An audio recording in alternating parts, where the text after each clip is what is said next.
This is Joyce McKee, and this afternoon I'm with Doug Ducate, and on the agenda that I have for him, let's go back and talk a little bit more about what's happening in New York, or maybe what's not happening in New York, about the proposed new convention center. So on this one, Doug, let's let you roll. There's been a lot of information and misinformation about New York. We had a session up there on the 14th of February, Valentine's Day. Seemed like a love day. It was a good time to bring all the disparate parties together and see if we could sing the same song and figure out what each other's thinking, wanting, and bury the hatchet over some of the divisiveness that had taken place up till then. The issue begins with the question about Javits. Javits opened in 1986. It's been a challenge building ever since it opened. It has a lifespan now that's probably in the last 10 years of its usable lifespan. More importantly, developers have now estimated the site that it sits on is worth $4.2 billion, which means the convention center probably isn't best use. A far cry from what Hell's Kitchen land was worth when it was selected as the site in 1977 and then, as I said, opened in 1986. So the question is whether or not Javits over time can be replaced. Well, it probably can't be replaced on site anyway without tearing it down and then rebuilding, and where do those customers go during the 4 or 5 years it takes to do that? So finding an alternative site is probably a better solution than trying to do something on that particular site, and then using the profit from selling that land to help defray the cost of a new facility. There were a couple of things that came into the mix. One had been there for some time, and then there were two other new options that had been introduced. All of this was held fairly close to the vest, since nothing was really for sure until the governor in the State of the State address announced a discussion and a basic agreement in principle between the state of New York and a company called Genting, which is actually a Malaysian company that is very active in the Asia Pacific region and has a strong history of success in building casinos and recreation areas, hotels, and various types of facilities. And Genting had apparently had discussions with the governor's office about building a casino and a major convention center in an area in Queens called Ozone Park. Now, Ozone Park is located roughly right adjacent to JFK, or not far from JFK, to help people focus on where it is. The land is there. There is some confusion as to what the state owns versus what the Port Authority owns, and some things that would need to be sorted out. But basically, the announcement was made of building a 4 million square foot convention center, state-of-the-art convention center, alongside a casino and hotel, with all of this being funded by private money, by Genting. That would have to go to the state legislature and go through a number of things. Genting operates a video casino at Aqueduct Racetrack, which is also located right there in that area. So extending that into an additional casino, whether they agree to add table games or do whatever else they might want them to do, and New York certainly, along with Florida and some other states, are talking about conceivably having table games, casinos, and in some way legalizing gaming, full gaming in some areas beside the already existing Indian casinos. All of that would need to be taken into account, legislated, and figure out what makes sense and what, in fact, the people in New York want to do. Well, at the same time that was happening, there's an area of New York that's called Willets Point that's located very near LaGuardia. And there had been a lot of discussion through the last 10 years that people could see Willets Point looking very much like Rosemont does in Chicago with its proximity to O'Hare. And that Willets Point is an area that's in dire need of major redevelopment. It sits adjacent to, by the way, the National Tennis Center and the new Betts ballpark that you can see when you fly in and out of LaGuardia. So it would be nominally right in that particular area. in a major section of land which it needs some renewal. Because it's private developers and it involved the Wilpon family that owns the Mets and some other things with the city of Willets Point, they all entered into non-disclosure agreements. And so they weren't in a position for anyone to describe the Willets Point project. In 2007, there was a civic effort undertaken in which there was a plan for building a relatively small conference center in Willets Point.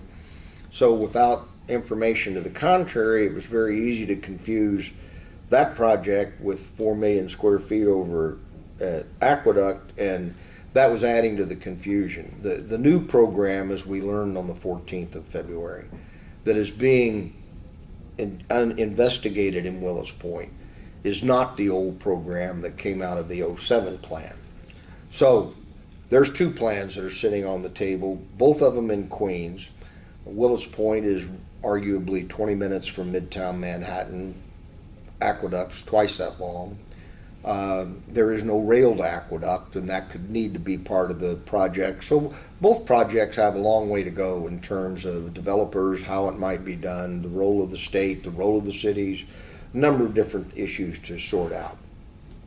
In the meantime, there is an existing facility in Midtown Manhattan called the Farley Post Office. The Farley Post Office is one of the oldest operating post offices in America. It still functions today. It's right across the street from Penn Station, Madison Square Garden, so folks that can relate to that area can maybe remember that fine old building that sits across the street.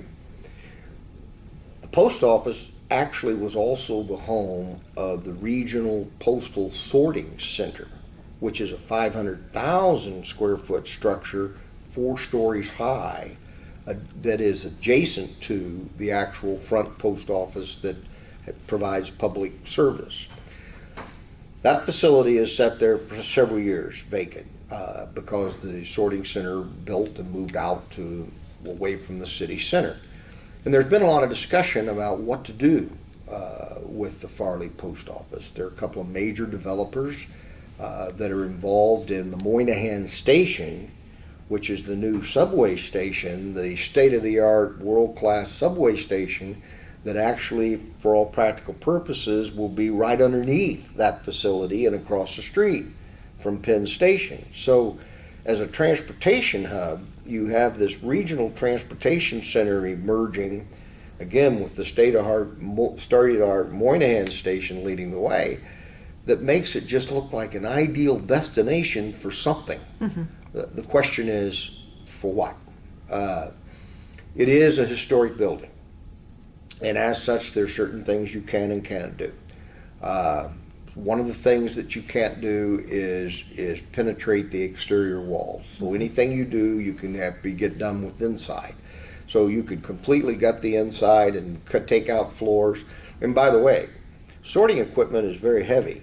It also vibrates, and as a result, those floor load limits in the building are 1,000 pounds a square foot. In order to achieve that, when it was built in the 1930s, it is in a forest of columns. So there would need to be a lot of removal of existing floors and rebuilding and figuring out structurally what's necessary and what could be eliminated, and building a multi-story facility. That could have some significant exhibit space, not more than 200,000 square feet probably, and perhaps a conference center or multiple conference centers or meeting space or a number of different things. Part of the plan for the Moynihan Station involves building a hotel right there that would be, again, adjacent to the station and tie into the Moynihan Station and the Farley Post Office. Mm-hmm. There's also land across the street where the developer has indicated if the Farley Annex was built with a design that would attract visitors, that he would consider building a hotel on the tract of land over across the street. So there is a scenario now that says, well, you could build a mid-sized facility right here in Midtown Manhattan. Estimated cost by the regional plan associations, $500 million. There's even some private sector investment money that has indicated some interest in participating in that along with the state. The state now owns the building. It was given to them by the federal government when they moved the annex. And so there's a discussion about what to do with that particular facility. So as hopefully you can kind of see from that recitation, there were a number of options, and the important thing that we wanted to achieve on Valentine's Day was getting everything out on the top of the table, get the various parties to talk to one another, get the mayor's office and the governor's office involved in looking at the options and realizing that there would need to be some market research work done. There needs to be some analysis done based on what New York needs, not just what someone is willing to do. We too often have been caught in the trap of doing what's politically possible instead of what the market demands. And I think this particular case, New York has the opportunity to step back, analyze the market, test the market, survey the market, find out what the user groups want and what they would support. All of this being done, unlike 1977, when Javits was a no-brainer to replace some of the events that were being held in Madison Square Garden and other facilities, they didn't have the competition that New York City has today. New York City has Philadelphia to the south and east, it has Boston to the north and east, and it has Washington, D.C. to the south and east. 1977, none of those cities presented the kind of competition they do today.